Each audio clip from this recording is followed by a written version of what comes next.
Ayer se cumplieron 9 años de la desaparición de los 43 normalistas de Ayotzinapa por allá en Guerrero. Y entre marchas, entre llanto, entre declaraciones fuertes del abogado de los padres y madres de familia, de la carta del presidente Andrés Manuel López Obrador, de reuniones que incluyen al subsecretario de Gobernación Alejandro Encinas, abocado al caso, es que sigue el mismo grito, la misma exigencia de justicia. 9 años de la desaparición de los normalistas de Ayotzinapa y a pesar de la buena voluntad, del interés del presidente Andrés Manuel López Obrador, seguimos esperando. Para un tema tan complicado, tan delicado, una mesa de investigación, de diálogo, de análisis, Contralínea Sin Censura TV, con la querida Nancy Flores y el maestro Miguel Vadillo, director de la revista Contralínea. Gracias por acompañarnos. Buenas noches. Buenas noches, Vicente. Buenas noches a la audiencia. Buenas noches, Vicente. ¿Cómo ven? 9 años y a pesar de que la verdad histórica se exhibe como una gran mentira de Estado, pues seguimos sin la verdad, si me permiten la expresión, la verdad verdadera. Sí creo que estamos más cercanos a conocer qué fue lo que ocurrió, pero pues las opiniones de Vicente Serrano no van a hacer sentir mejor a los padres y madres que siguen exigiendo justicia, Nancy. Sí, primero reconocer el dolor de padres, madres y familiares de estos jóvenes, 43 jóvenes desaparecidos forzosamente. Hay que también hablar de un crimen de Estado cuando hablamos del caso Ayotzinapa. Y pues eso, solidarizarnos con ese dolor, porque también es un dolor social. No solo se trata, pues sí, de digamos, esta cercanía que tienen los padres y madres, sino toda la sociedad debemos también de hacer nuestro ese dolor, porque al final nos lastima al pueblo de México un crimen de Estado como este. Es una desaparición forzada porque ya se ha demostrado a lo largo de todo este tiempo que hubo participación de los 3 niveles de gobierno y también pues hasta ahora los 3 poderes, ¿no? El ejecutivo, el legislativo y el judicial, un poco entendiendo la coyuntura que se vivía en 2014 con el presidente Peña al frente del poder ejecutivo.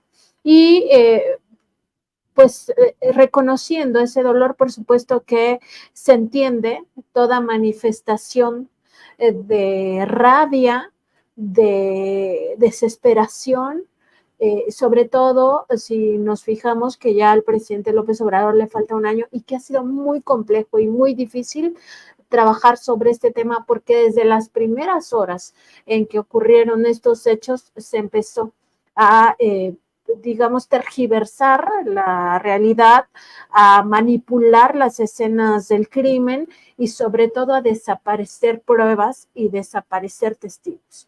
Entonces, es muy complicado. Yo sí creo que estos obstáculos que el propio presidente López Obrador ha reconocido que existen, ha hecho muy difícil tener ya resultados más tangibles que solo el hecho de que haya, y es muy importante, sí, militares en la cárcel, también un ex procurador general de la República en la cárcel y otros autores materiales de este crimen. Por supuesto, falta los autores intelectuales y falta realmente conocer el móvil, pero sí creo que hay un avance en las investigaciones y hay que ver también lo que publica la propia Presidencia de la República sobre este más bien segundo informe que se les entrega a los padres y que ellos rechazan, porque eso también nos da luz acerca de otros intereses que no quieren que esto se conozca y que siguen tergiversando la propia investigación, ¿no? Para llevar, como se dice coloquialmente, agua a su molino, es decir, para sacar algún provecho o ventaja. Miguel, el propio presidente muestra su voluntad en la mañanera y dice que la información está disponible para los padres, las madres de los desaparecidos y sus representantes legales. Si ellos consideran que existe información que estamos ocultando, yo les digo, no es cierto. Así de claro dice el presidente que, por cierto, envía una carta, esta que estamos viendo en pantalla, en la que muestra su voluntad y dice: de conformidad con la reunión que sostuvimos con ustedes, madres y padres de familia de los jóvenes desaparecidos de la Normal de Ayotzinapa, con la presencia de sus abogados y asesores, y en respuesta a su solicitud del día 20 de septiembre, les comunico lo siguiente. Se les entregará un informe que pedía el general Luis Crescencio Sandoval González, secretario de la Defensa Nacional, sobre los documentos que ustedes están solicitando. En dicho informe se explica cuántas fojas y expedientes han sido entregados. Asimismo, se reitera el compromiso de continuar la búsqueda de otros escritos para no dejar ninguna duda sobre el manejo transparente y el recto proceder de esta institución del Estado mexicano. También se les entregarán todas las grabaciones proporcionadas por el gobierno de Estados Unidos vinculadas directa o indirectamente con el caso de los jóvenes desaparecidos de Ayotzinapa. Considero de especial interés el que ustedes conozcan la primera versión o relatoría que hemos elaborado de manera conjunta en el gobierno que represento para ir formulando una idea que, complementada y sustentada con pruebas, nos lleve a un mayor acercamiento a lo que realmente sucedió la noche del 26 de septiembre de 2014 y los días posteriores. Por supuesto, dicha versión se aleja de la llamada verdad histórica, algo que pues va contrario a las declaraciones de Vidulfo Rosales, representante legal de los padres y madres de los desaparecidos de Ayotzinapa, que creo que en esta desesperación de la que habla Nancy, esta frustración, pues intenta comparar de alguna manera lo que presenta el gobierno del presidente Andrés Manuel López Obrador con aquella verdad histórica de Jesús Murillo Caram y Tomás Herón de Lucio. Y número 4, en la carta del presidente, reitero el compromiso de seguir conduciendo los trabajos de investigación hasta encontrar a los jóvenes desaparecidos, para lo cual seguiremos trabajando en coordinación con la Fiscalía Especial y la Fiscalía General de la República. Por último, les manifiesto que mantengo convicciones y principios, que es lo que estimo más importante en mi vida, y nunca jamás traicionaré la confianza de ustedes y del pueblo de México, y firma el presidente. Miguel, no sé a quién se lo escuché, pero me dolió cuando lo escuché. A veces con las buenas intenciones no es suficiente. Y a pesar de la buena voluntad del presidente, pues seguimos esperando, como dije en la presentación. Aunque el presidente se adelanta, Vicente, Nancy, y contesta esto. Está la carta que se presentó, pero él se adelanta y dice: algunos están considerando y están diciendo, están pensando también, de que yo tengo buena voluntad, pero que yo doy una orden y no se cumple, que yo doy una instrucción y no se hace. Dice: no se equivoquen, eso no pasa en mi gobierno. Es decir, está mandando un mensaje de que no es como en otros gobiernos panistas y priistas, en donde el presidente podía dar una orden, podía decidir algo, y abajo sus subalternos, y hablamos desde secretarios de Estado u otros funcionarios públicos, pues simplemente no cumplían las órdenes presidenciales, no las acataban, no obedecían absolutamente nada. Cada quien hacía lo que quería. Esto no pasa en este gobierno, Vicente. Y yo sí creo en esto que dice el presidente. Y él dice: no, aquí, si yo digo algo, y hasta lo dice en un tono duro pero sarcástico, aquí no sucede eso. Y lo acaba de decir. Dice: no, aquí, si yo digo algo, se cumple. Y hasta estira las manos y dice: espero que lo consideren porque así sucede. Lo que sucede es que son 9 años de dolor. Y el presidente también lo entiende, ¿no? Claro. O sea, sabe que los reclamos son legítimos, justos, legítimos. Son 9 años de dolor, 9 años de una herida abierta que no ha podido ser cerrada, porque no se han encontrado a los estudiantes normalistas. Y ya lo explicaba Nancy, por toda la manipulación, las mentiras, el ocultamiento, el sembrado de pruebas que ha habido en todo esto, los intereses políticos que ha habido en todo esto. Y esto es cierto. Y por supuesto que lo más urgente es encontrar a los estudiantes. ¿Dónde están estos jóvenes estudiantes? No se ha podido dar con ellos, a pesar de todas las acciones policiales, de investigación, legales, ministeriales, y que ha llevado a prisión a muchos, incluidos 2 coroneles. algo que no se hubiera visto jamás en otro momento. Pero también es, perdón que te interrumpa, Miguel, pero es también parte de este surrealismo mexicano, ¿no? De nuestro histórico surrealismo, que uno de los personajes acusado de tortura todavía esté gozando a sus anchas en Israel, ¿no? O sea, me refiero a Tomás Herón de Lucio. O sea, es que hay impunidad en el mundo, Vicente. Sí, claro. No podemos creer que una nación, una comunidad, una sociedad como la judía, que fue perseguida, torturada, sabemos la historia, ahora como Estado le dé protección a un delincuente mexicano, que es parte importante en todo este fabricación y es el causante de sembrar, fabricar, torturar personas, sembrar pruebas, desviar la atención, ocultar la verdad, que es lo que ha impedido precisamente. Esto no sucedió en el actual gobierno, Vicente. Sucedió al segundo año de gobierno de Peña Nieto, del gobierno del PRI, y tuvieron 4 años más para hacer todo este cochinero de ocultamiento para que no se supiera la verdad. ¿Y por qué hicieron esto, Vicente? No es que se tratara de ocultar a estos que operaron el crimen, que son sicarios, narcotraficantes, policías estatales, policías municipales, vinculados, funcionarios menores que participaron. Aquí se está ocultando a los verdaderos autores intelectuales, a los verdaderos autores de tomar la decisión de hacer este crimen de Estado. Y ahí hablamos de políticos de alto nivel.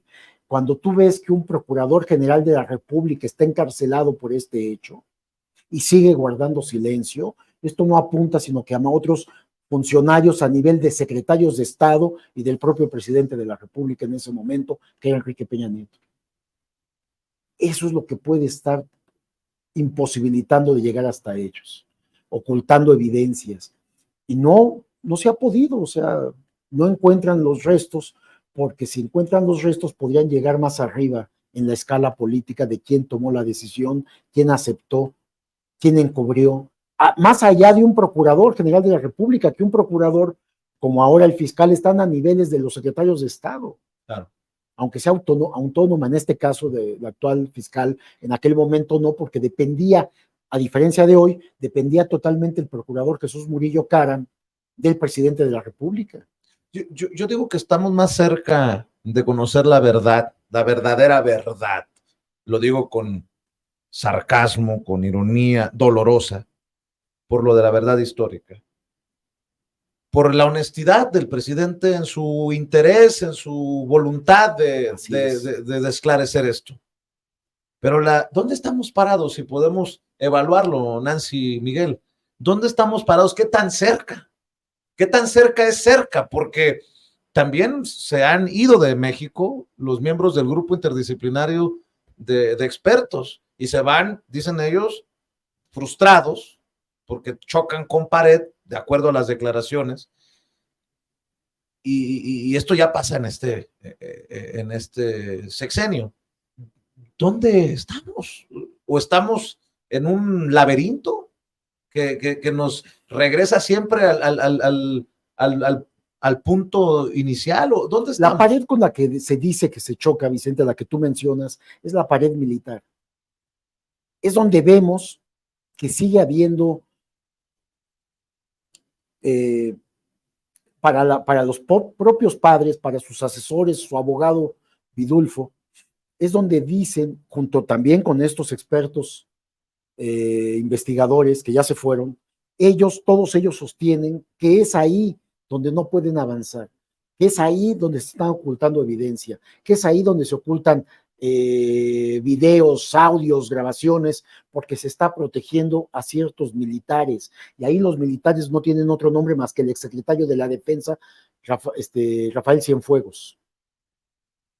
Salvador Cienfuegos, sí, perdón. Es ahí donde podría llegar, y yo creo que sí tenía información también, pero acá el punto, no hay esta intención en el caso del presidente de ocultar evidencia de ellos, quienes sean responsables. Solamente que se tiene que tener las pruebas, los señalamientos directos de que ellos fueron los que ordenaron esto o que ocultaran esto. Se tiene a un procurador general de la República preso. No es menor, ¿eh? No es menor. Es del mismo nivel de importancia que el secretario de la Defensa, o el de entonces secretario de la Defensa. Es decir, pero es la pared a la que se están enfrentando. Pero yo, como tú, yo no creo en lo más mínimo que el presidente esté tratando de ocultar evidencias, pero las investigaciones tienen que avanzar. Ahora, el presidente ha hablado de que ha habido bloqueo, interferencias, intereses, al grado que en la propia fiscalía renunció el fiscal responsable del caso por intereses, quién sabe qué ocultos. Ha habido de que hay interferencia. También hay que decirlo, sí hay problema en la parte militar, Vicente, porque los militares terminan su gestión y no salen, se mantienen dentro del grupo militar en otros cargos, en otros puestos. Es una rueda giratoria que nada más cambian de posición, pero siguen ahí incrustados.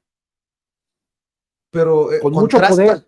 Pero contrasta esto que de la pared con la que chocan de esto que estamos hablando con la carta del presidente, ¿no? Porque hay un momento, hay un párrafo en la carta que hace referencia precisamente al secretario de la Defensa Nacional y me llama la atención, ¿no? Por lo que estamos hablando, solamente por lo que estamos hablando, menciono y escucho tus comentarios, tus opiniones, Nancy, también. Se les entregará un informe que pedía el general Luis Crescencio Sandoval González, secretario de la Defensa Nacional, sobre los documentos que ustedes están solicitando. En dicho informe se explica cuántas fojas y expedientes han sido entregados. Asimismo, se reitera el compromiso de continuar la búsqueda de otros escritos para no dejar ninguna duda sobre el manejo transparente y el recto proceder de esta institución del Estado mexicano. Pero, pues, hay otros datos que no solamente del ejército, sino de la Marina, no hubo un recto proceder. Recuerdo el video que se presentó en donde se estaba manipulando y se da a conocer por parte de la Marina, ¿no? O sea, no estoy diciendo que no haya transparencia hoy, pero habrá intereses debajo de los secretarios, personajes que han estado enquistados o que ya tienen mucho tiempo en las corporaciones que podrían estar muy interesados en que no se sepa, que no se llegue a la verdad, Nancy. Sí, Vicente, siento que este tema es pues como un pantano, como aguas muy pantanosas, porque cualquier opinión puede herir los sentimientos de los padres y las madres. Sin embargo, yo sí quisiera referirme a lo que ha presentado la Presidencia de la República, un poco para transparentar lo que ha hecho el gobierno actual en torno a este caso y para evidenciar que no es igual el gobierno de Enrique Peña Nieto, que manipuló desde las primeras horas las escenas del crimen, que buscó incluso acabar con las evidencias, sembrarlas en una parte, que es este video al que te refieres de la Marina, que ojo, este video nadie conocía que la Marina había filmado con drones y esto se dio a conocer en este sexenio cuando bien se pudo también haber desaparecido esa información. Claro. Y eso tiene un valor de que las instituciones sí están cumpliendo con las órdenes del mando supremo, que es el presidente López Obrador. Entonces, el informe que dan a conocer el 26 de septiembre, tiene varios, digamos, yo siento varios puntos clave. Primero, las comunicaciones que sostiene el general Luis Crescencio Sandoval con el presidente, diciéndole que sí ha habido transparencia y haciéndole toda una relatoría de lo que han entregado, no solo a los padres y madres, que les han permitido la entrada a cuarteles, que les han abierto al grupo interdisciplinario de expertos independientes los archivos, que entraron directamente a los archivos, que ellos solicitaron documentos específicos. El propio expediente en sus páginas 11 y 12 incluyen un documento del propio 26 de septiembre de 2014, donde se da cuenta de diversas intervenciones. Yo creo que son intervenciones por cómo se está presentado esto, y esos documentos les fueron entregados también a los padres y las madres. Entonces, sí veo una diferencia entre un gobierno y otro, donde claro, las mismas instituciones se utilizaron de forma distinta. Por eso, Nancy, por eso hace tanto ruido una declaración como la de Vidulfo Rosales, que le voy a pedir al equipo de producción que nos rescate estas declaraciones que presentamos, en la que, pues, en su frustración, me quiero imaginar, nunca pondría así, de bote pronto, en duda una razón de por qué hacen esta declaración, pero que termina dándole elementos para esa prensa antiobradorista o no sé, que busca ser un obstáculo o una zancadilla al gobierno del presidente Andrés Manuel López Obrador para darle vuelo y decir, pues miren, resultó ser lo mismo de lo mismo. Creo que nos queda claro en esta mesa, por lo menos. Y creo que no sé si a todos, pero a la gran mayoría de los padres y madres de familia, que Andrés Manuel López Obrador no es Peña Nieto. Y que el gobierno de este presidente está haciendo lo que no quiso hacer el gobierno del pasado presidente. Así me lo imagino, así lo pienso, con mucho respeto, obviamente con mucho respeto todas las opiniones, y no sé si tengamos precisamente estas declaraciones de Vidulfo Rosales, en cualquier momento nos las van a poner en pantalla, Nancy, que es lo que hace ruido, pues. Es lo que hace ruido en estos medios que quieren hacer creerle a la sociedad que esto no avanza.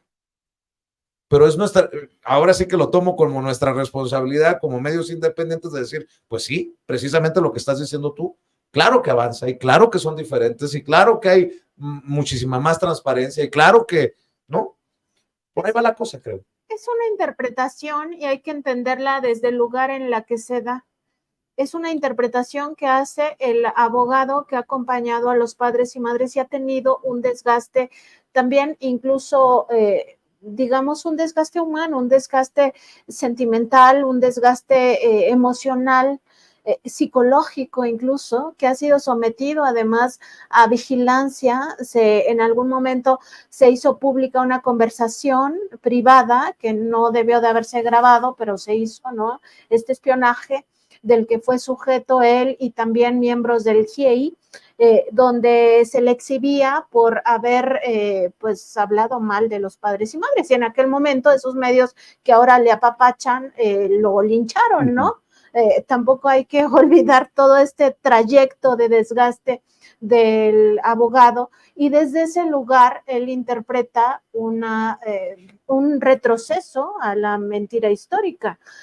Nosotros estamos desde otro lugar, digamos desde fuera, viendo esta circunstancia, y me parece que de ahí los puntos de vista quizá que no coinciden tanto, pero más allá de eso, yo sí creo que hay obstáculos reales para que no haya resultados. El primero y más importante es la mentira histórica.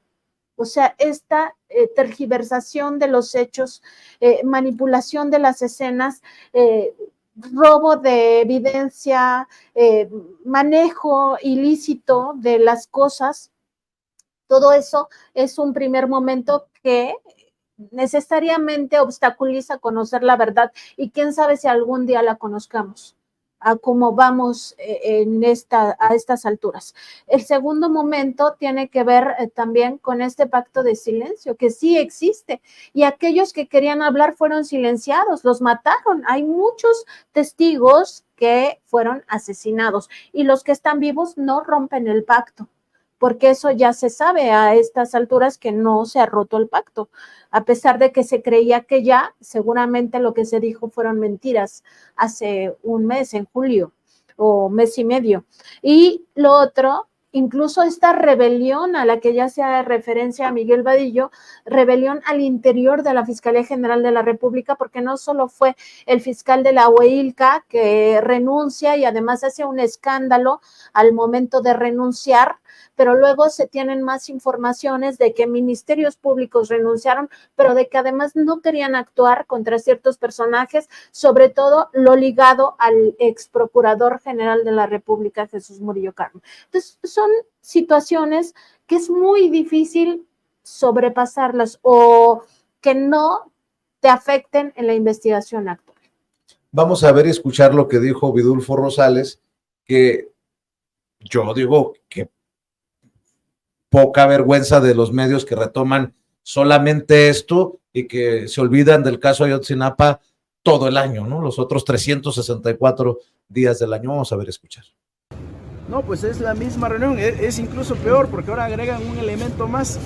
Nosotros ya habíamos dialogado con Alejandro Encinas y él nos había explicado qué es lo que contenía su informe. Entonces había consenso sobre lo que contenía su informe, hasta dónde estábamos en este momento y qué era lo que faltaba. Entonces ahora está incorporando elementos nuevos a este informe, más cercanos a la verdad histórica, incluso criminaliza a los estudiantes de la Normal, refiere que había una infiltración ahí de parte de los estudiantes, reduce, vuelvo a repetir, los hechos a un tema meramente local, meramente de Guerreros Unidos.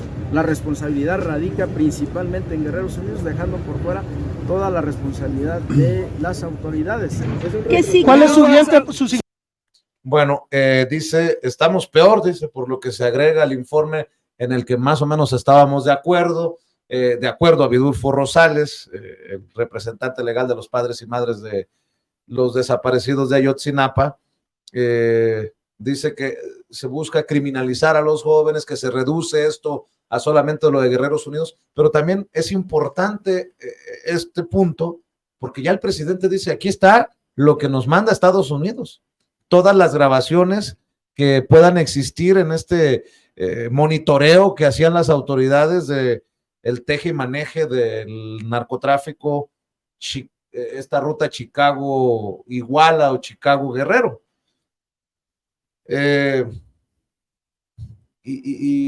Y menciona a Alejandro Encinas, que es otro de los personajes que trae a cuestas un costal pesadísimo, ¿no? Es una gran responsabilidad.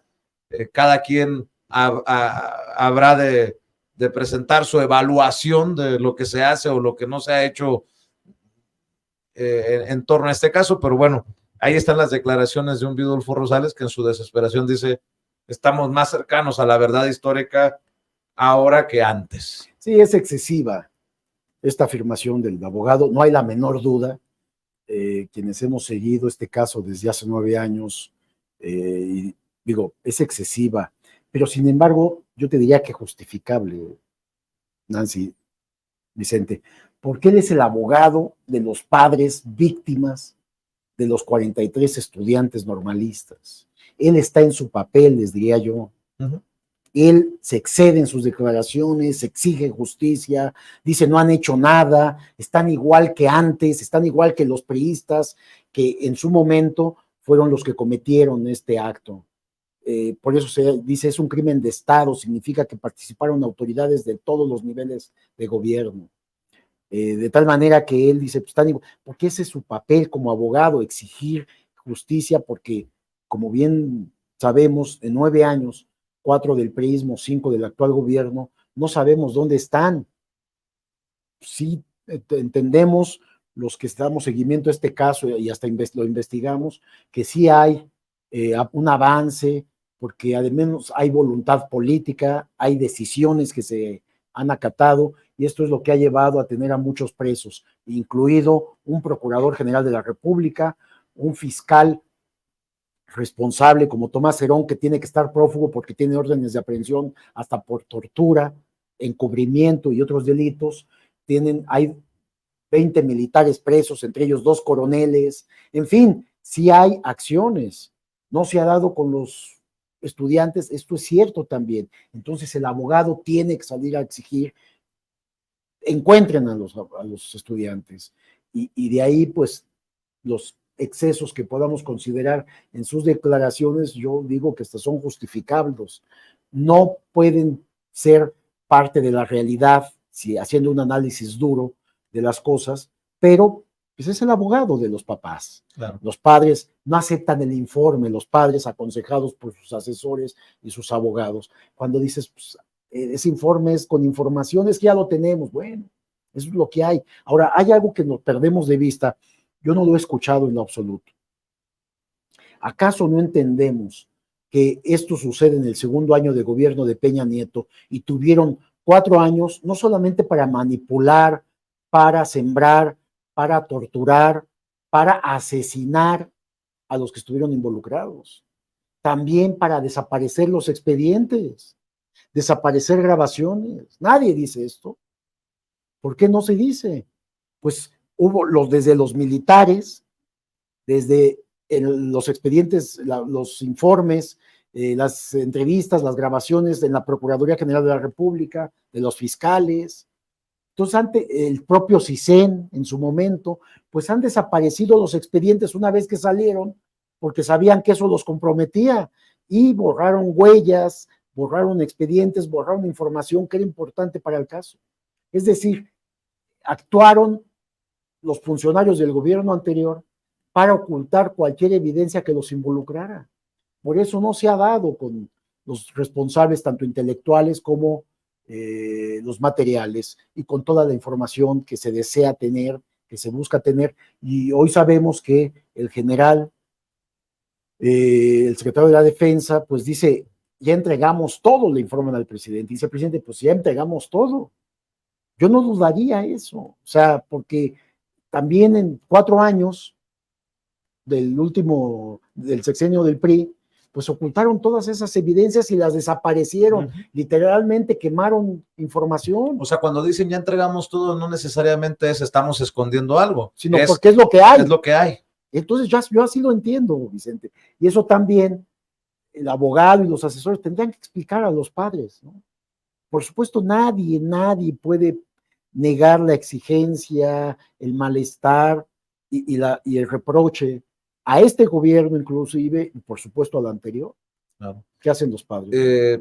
Lo que sí es asqueroso es cómo algunos medios de comunicación, yo regreso a esto, lucran con la tragedia a 9 años. Tienen 9 años algunos columnistas, algunos periodistas, algunos comunicadores lucrando con la tragedia. Pero 9 años no, Vicente. 4 años defendieron la verdad histórica y tenemos nombres. Fueron cómplices esos medios de comunicación, fueron cómplices de esos, no fue gratis. Esos pseudo periodistas, esos articulistas, columnistas, editorialistas y dueños de medios de comunicación acompañaron la investigación para justificarla también. Esa es la prensa basura que hay en este país. Es la prensa que hoy está furiosa porque no se han encontrado los restos de los estudiantes y que son los que en su momento, los 4 años del gobierno de Peña, apoyaron la verdad histórica y coincidieron en ella. Y es la misma prensa basura que ahora también lucra con esto de la violencia en el sur y que le dan vuelo a estas imágenes de supuestos miembros del cártel de Sinaloa que son aplaudidos al llegar a unas comunidades en Chiapas. Y dices tú, pues si fueron también los mismos que callaron cuando Calderón y pactaron. Hay una hipocresía de la prensa. No, está horroroso el caso de esta prensa, como le llama Miguel Basura, Nancy, porque ahora sí le dan vuelo a estas imágenes cuando fueron los que firmaron el pacto de silencio hace algunos años. En 2011, a inicios de 2011, no hay que olvidar que estos grandes corporativos mediáticos encabezados por las televisoras, los grupos radiofónicos, pues firman este pacto de silencio para no hablar de lo que finalmente se sabría, ¿no? Porque la verdad sale a flote que había una sociedad criminal entre Genaro García Luna y el cártel de Sinaloa en aquellos años de la guerra contra el narcotráfico, que no era sino una guerra para posicionar al cártel de Sinaloa como la única organización. Y decir que esos mismos medios, sus voceros, eran los que exigían a los padres y madres ofrecerle disculpas al ex procurador, a los padres Jesús y madres Caram. de los Les estudiantes. decían que le pidan perdón a Jesús Murillo Caram. Esos son los mismos medios que ahora dicen, ¿dónde están los estudiantes? Pero no se lo recriminan a Peña Nieto, sí. Se lo recriminan a López Obrador, olvidándose que esto ocurrió en el sexenio pasado, olvidándose de que ellos fueron cómplices de este crimen de Estado, y por eso es un crimen de Estado, porque participan muchas instancias, incluidos los medios corporativos de comunicación. Esa sí es una prensa basura, y podríamos llamarle incluso de otra manera cómplice de los yo iba crímenes. a escupir una mentada de madre, pero no quiero que pierda la solemnidad que llevamos en esta mesa, pero vaya que si se ameritan, y yo sé que te refieres al caso de Carlos Marín, que es el personaje que tuvo la osadía de decir eso, ¿no? De que los padres y madres de los desaparecidos de Ayotzinapa deberían de ofrecerle disculpas a Jesús Murillo Caram hoy tras las rejas. Pero el caso también es, bueno, el presidente lo exhibe, ¿no? Es un acto propagandístico del crimen organizado que ahora resulta que lleva a muchos a convertirse en voceros del crimen organizado. Yo presentaba las imágenes para el análisis hace un par de días con Pepe Rebeles y Paco Cruz, pero le advertí a la audiencia, normalmente no hacemos nosotros esto de mostrar estas imágenes para no convertirnos precisamente en voceros de tal o cual grupo. Pero carajo, lo viste en todos los noticiarios, lo viste en por todas las redes sociales, y dices, ¿cuál es la intención? O sea, ¿por qué termina siendo este morbo tan exacerbado? No solamente exacerbado, tan jugoso para ellos, ¿no? Y es querer demostrar que en el gobierno que encabeza el presidente Andrés Manuel López Obrador las cosas van peor que antes. Es lo que me quiero imaginar, Miguel. Están haciendo apología de la violencia, exactamente. Lo que supuestamente, como comentaba Nancy, en 2011 firmaron un pacto para no hacer apología de la violencia, que ahí se necesitaba informar lo mal que estaba el gobierno. Imagínense, un secretario de Estado, un secretario de Seguridad Pública Federal, encargado de combatir al crimen organizado, que se le dio cualquier cantidad de miles de millones de presupuesto público para la compra de equipos de espionaje, y se usaba para otra cosa, pero el titular, Genaro García Luna, era el cómplice de las bandas criminales, es el que operaba a favor de ellas, los protegía, y bueno, pues los delitos que cometió de delincuencia organizada lo llevan a estar preso en Estados Unidos. Para mí que va a ser de por vida la sentencia. Bueno, eso que pasaba antes era defendido por todos estos periodistas, estos medios de comunicación corporativos, que hoy han quedado al descubierto como eso, son una prensa verdaderamente basura, no ha servido jamás a la sociedad. Entonces, hoy toda esa prensa es la que está precisamente haciendo actualmente en este gobierno una apología para presentar una creciente violencia, exacerbar todos los delitos, desde un crimen pasional, y cualquier acto de violencia, lo están transmitiendo todo el día en todos los espacios informativos, una vez tras otra, repitiéndolo. ¿Cuántas veces? Entonces ya vemos que la prensa mediática de los medios corporativos tradicionales es una prensa policial, tipo alarma, a lo que conocíamos como aquel periódico rojo ensangrentado que chorreaba sangre de sus páginas. Eso es la prensa hoy en día, porque quieren presentar que todo va mal en este gobierno. Cuando vemos los números, las cifras y los datos duros, logró contener el crecimiento de la violencia y ha empezado a decrecer. Entonces, presentan esto que tú mencionabas, esta caravana de vehículos arreglados con criminales, con narcotraficantes en él, haciendo una caravana del cártel de Sinaloa, llegando a una zona dominada por otros grupos para competir y para ocupar territorios. Esto se ha visto en otros momentos, se ha visto en otras ciudades, de las fronterizas para empezar, se ha visto en otros estados del centro también. Entonces, se presenta hoy como si fuera una ocupación del territorio nacional. Inmediatamente se mandó a la Guardia Nacional a esta zona, porque hay capacidad de respuesta del Estado mexicano, no es como antes. Y el presidente lo ha mencionado, Rosa Isela no es García Luna, por favor, o sea, y tiene razón, ¿no? Es decir, ya no se encubre y ya no son cómplices del crimen organizado, algo que debería de entender, bueno, no es que no lo entiendan los medios, ellos traen una campaña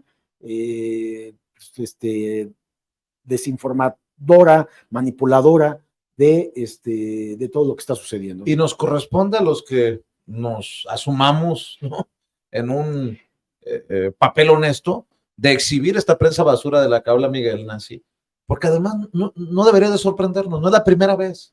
Recuerdo que espacios con personajes con nombre y apellido de los grandes periodistas de México, hace un par de años mostraban aquellos camiones casi blindados en Michoacán y decían, vean cómo llega el crimen organizado y están mostrando el músculo. Ahora muestran esto y serán los mismos que van a criticar al presidente cuando vaya a Badiraguato, a Sinaloa. Dijo que a pesar de la extradición de Ovidio Guzmán, él va a inaugurar las obras en una de las zonas más pobres del país, ahí del Triángulo Dorado. Pero pues creo que la gente se va a ir dando cuenta. Entre más se exhiba, entre más se hable de esto, la gente tiene que ver, ¿no? Bueno, ahora sí que el que quiera ver, que vea, y el que quiera escuchar, que escuche. Pero, o sea, que yo pregunto, ¿qué valor periodístico tendría mostrar una y otra vez estas imágenes? Porque hay canales de televisión que lo presentan en la mañana, en el mediodía, en la tarde y en la noche. No, tiene transmisión 24 horas.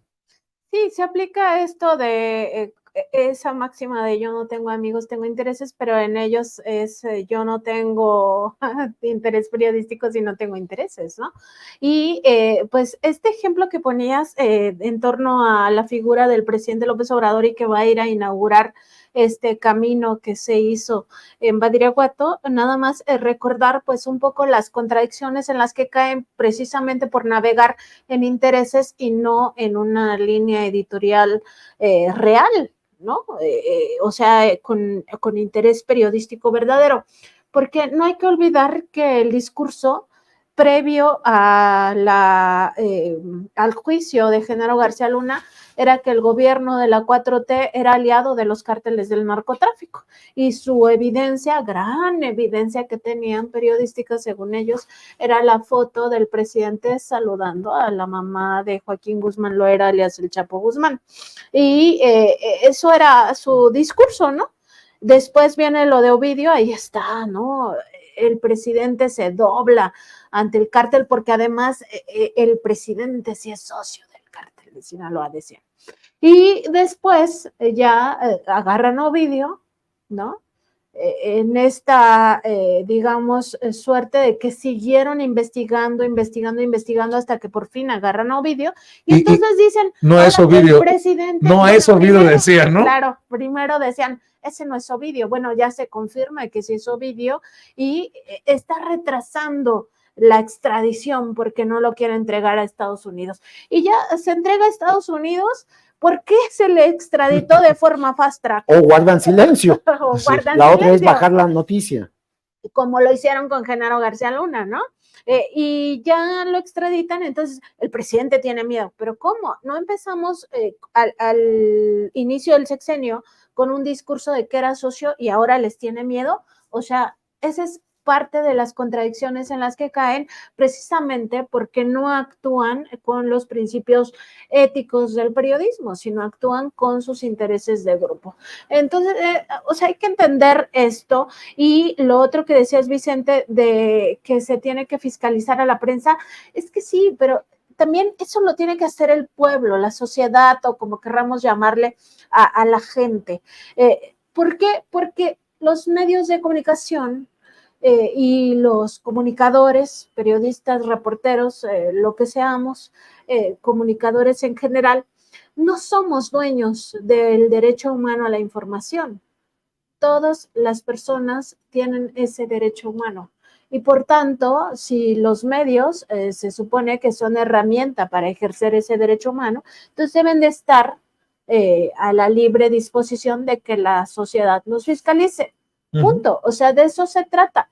No hay patrimonio en la información y si ellos están violentando sistemáticamente ese derecho humano, la gente tiene derecho a pues exigirles cuentas y a cancelarlos. O sea, literal, ahora con esto de las cancelaciones, pues que se cancele a los medios que mienten. Y fíjate que ayer hablábamos de un tema que te decía Miguel, no merece más que un análisis simple que se hace muchas veces en los medios de comunicación, como el tema del tráfico de migrantes y los reacomodos, incluso del negocio de los cárteles para traficar con gente y no con drogas, o que ya se ha convertido en un negocio mayor. Y esto también va de la mano, ¿no? O sea, ¿por qué, si es tan importante para ti como medio de comunicación, pasarle a tu audiencia una y otra vez las caravanas de estos presuntos narcotraficantes, pues no se lo analizas como un fenómeno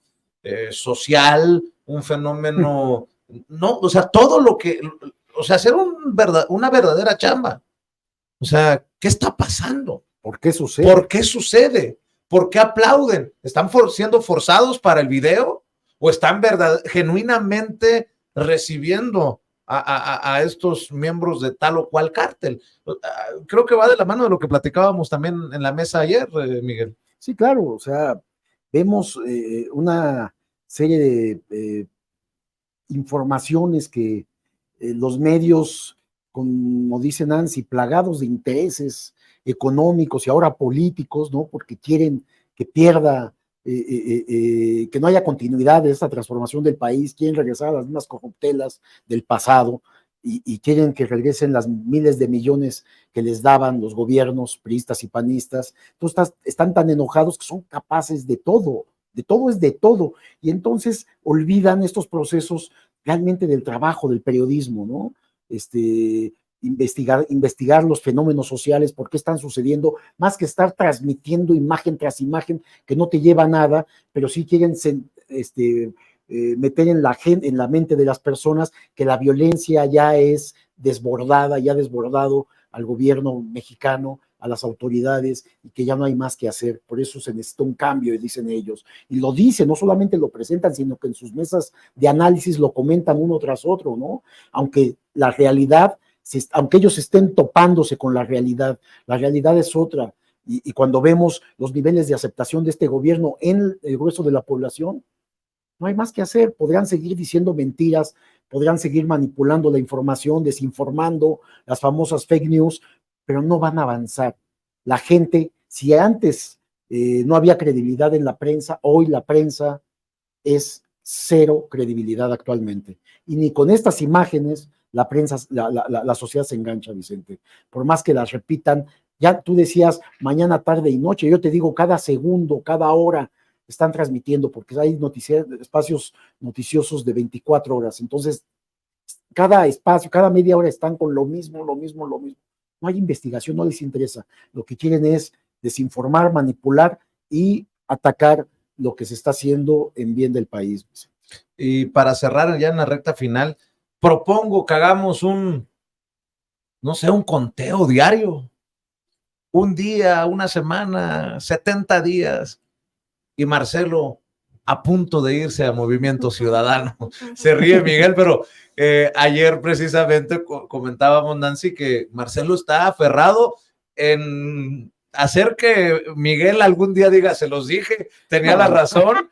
No me gusta decir se los dije. 27 de septiembre, primer día de conteo en la mesa de investigación, diálogo contra Línea Sin Censura. Y Marcelo sigue ahí. ¿En dónde? ¿Quién sabe? Pero sigue ahí. ¿Cómo ves el caso de Marcelo Ebrard, Nancy? Ahora, y tanto que lo hemos hablado en estas mesas, poniéndole en bandeja de plata a los calderonistas como Reyes Rodríguez Mondragón, decidir si anulan o no el proceso interno de Morena. Aunque hay prianistas que hemos entrevistado en el Senado por ejemplo, Damián Cepeda, que dice, no puede ser posible, no va a ir a ningún lado esto. Imagínate, desde la oposición misma lo dicen, lo reconocen, pero está abierta la posibilidad. Sí, abre la puerta y no sabemos de qué tamaño sea el monstruo que está detrás, ¿no? Porque finalmente el Tribunal Electoral está capturado por estos intereses. En ese sentido, Vicente, pues sí decir que Marcelo pues hace mucho ruido al interior del propio proceso del movimiento de transformación. Y yo sí considero que no está calculando exactamente el costo que va a tener, porque una vez que ya se concrete el rompimiento, que lo vino trabajando desde hace mucho tiempo, porque tú dices hay que empezar a contar desde este 27 de septiembre, pero no, esto empezó hace mucho 4 tiempo. meses. Hace 4 meses. No, el conteo es día 1, día 2, día 3, hasta que se confirme lo que dijo Miguel Vadillo aquí, lo que pronosticó, ¿no? Entonces, me parece que es un riesgo real, sí, o sea, más allá de lo que opinen algunos opositores, es un riesgo real porque finalmente el Tribunal Electoral ha actuado en contra del movimiento de transformación de forma sistemática. Y no sería sorpresa que en este caso también lo utilicen para descarrilar la candidatura de Claudia Sheinbaum. Sin embargo, también tienen que leer lo que el pueblo va a contestar, porque el pueblo también tiene su respuesta, ¿no? Me acordé de aquello de no le piquen las costillas al tigre, o cómo era la cosa. Pues el tigre sigue más despierto que nunca y creo que el costo sería tremendo para estos personajes, en caso de que se atrevieran. La boca se me haga chicharrón, ¿no? O como, es que sí, el costo sería altísimo y sentarían un precedente antidemocrático, brutal, las que se dicen autoridades electorales, pero bueno, al final es mi opinión. Yo consideraría que habría una movilización masiva para rescatar la candidatura de Claudia. O sea, no rescatarla, digamos, de que se está hundiendo. Sería algo cercano a un golpe de Estado. Sí, exactamente. De ese nivel, no creo por la movilización social que esto deje. generaría. Sí, y yo creo que el presidente, aunque ya entregó el bastón de mando, se uniría al pueblo de México. No, él encabezaría la protesta y las marchas, no hay la menor duda, ¿no? Porque sí sería un golpe de Estado eso. No, yo creo que no. Mira, entiendo que Marcelo quiere hacer la mayor destrucción ahora con esto. Marcelo va enfilado a destruir al movimiento ya con una decisión de esta naturaleza, porque ya sabe que se va, que renuncia o que lo corren y se va a Movimiento Ciudadano y quiere irse con fuerza, quiere irse después de haber causado un daño mayor a lo que va a ser su competencia, porque él va a estar en otra posición, con otra bandera. ¿Y qué costo tendría Marcelo en Movimiento Ciudadano? Porque, por ejemplo, una cosa es lo que diga Dante Delgado, y ya demostraron ciertos sectores del Movimiento Ciudadano que no van con Dante Delgado necesariamente en todo. Ahí está el caso de Enrique Alfaro, que dice, ¿para qué no?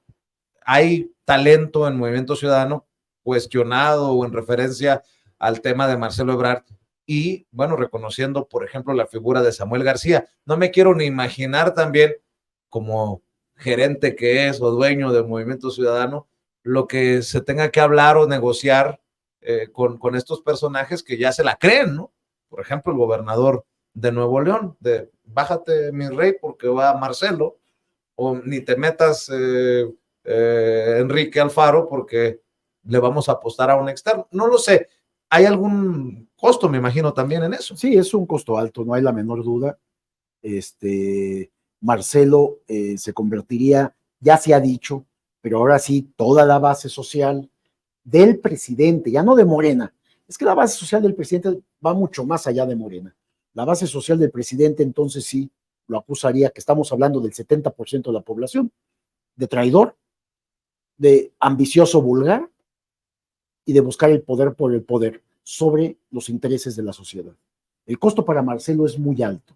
Para Movimiento Ciudadano, pues es bueno porque lo colocaría o lo llevaría a convertirse en la segunda fuerza política del país, arriba del Partido Acción Nacional, que sería uno de los grandes perdedores con este movimiento, y como tú también lo consideras, me parece que esto le ayudaría a Morena. A Morena nadie le gana en el proceso electoral ya.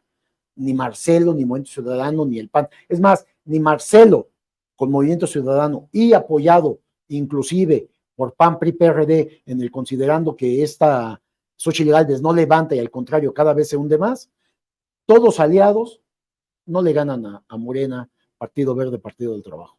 Pero sería una fuerza más poderosa, no hay la menor duda, pero cómo se repartirían esas migajas de poder que quedarían después de que Morena triunfe. Ahí habría una rebatinga, porque hay una serie de corruptelas, tanto en los partidos de oposición, opositores, desde sus propios dirigentes hasta las bases que tienen, ¿no?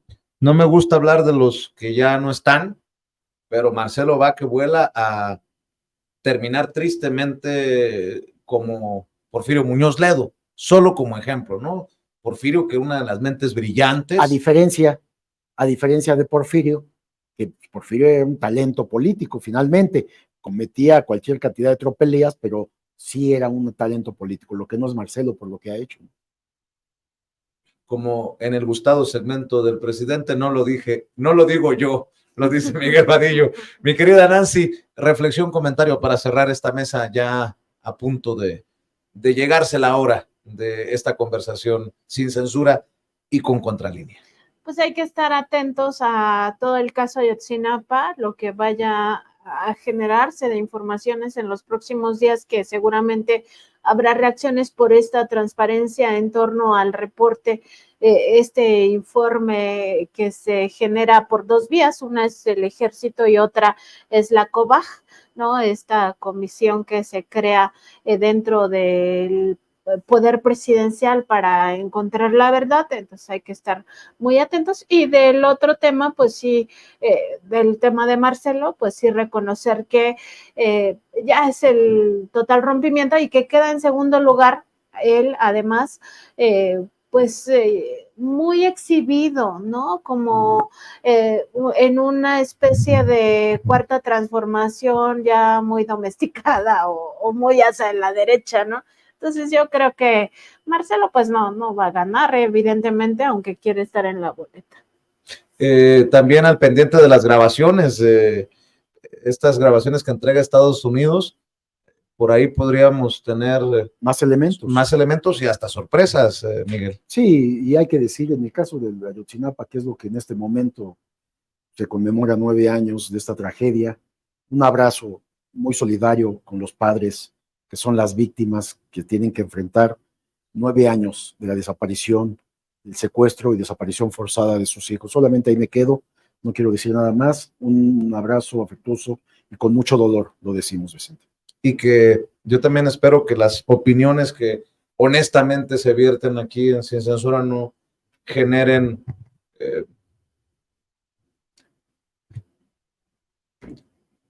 estamos con ustedes.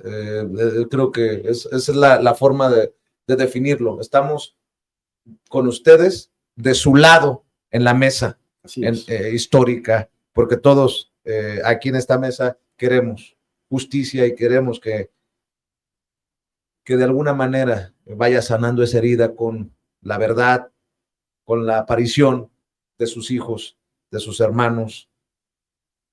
Mi querida Nancy, cerremos invitando a esta audiencia diferente e inteligente para que los busque, para que los lea, para que los vea, para que los escuche en sus trincheras.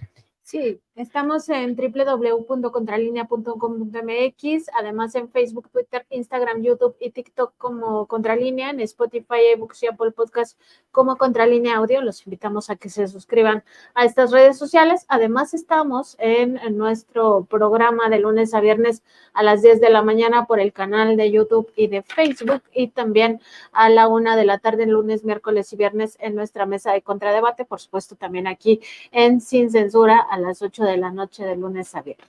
Muchas gracias, Nancy, maestro. Estamos al pendiente. Buenas noches. Buenas noches. Y nos vemos cuando lo amerite la noticia o en la próxima mesa de investigación Contralínea Sin Censura TV. Todos somos Sin Censura, seguimos avanzando y le pido que usted siga compartiendo estos contenidos honestos, transparentes desde esta trinchera.